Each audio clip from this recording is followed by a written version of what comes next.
New tonight, Marshall ISD is taking the first step towards a charter program. Now tonight, school leaders spoke to community members about their plan to get schools more state help by creating charter schools across the district.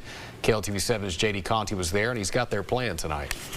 We want to get off of the roller coaster and we want to just be going up. At Marshall High School, a small meeting of Mavericks met to discuss what they hope is the future of the district. We just want to make sure that our students in Marshall have every opportunity that every other student in the United States has. The topic of the meeting, Texas partnerships or charter schools.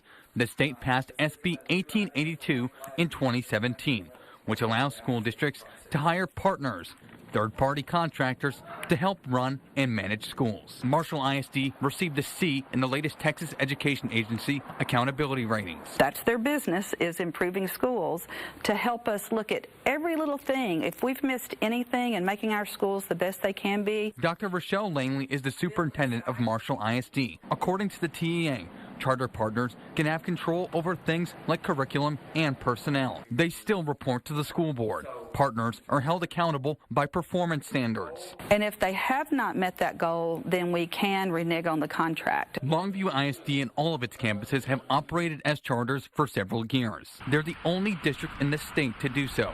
They declined to speak to us about the program. Langley says they're looking at a similar program using just one charter partner for the district's 8 campuses. One of the main props is more state funding, which Langley hopes to use for teacher pay. We need more certified teachers in our classrooms. Our Senate meets every couple of years and some of the guidance and guidelines change, and we just need to get in Marshall ISD on a level playing field. JD Conti, KLTV 7 News. The district says it plans to begin receiving applications from potential partners in the next 15 days or so. We're told they won't hear from the TEA on approval for this until March.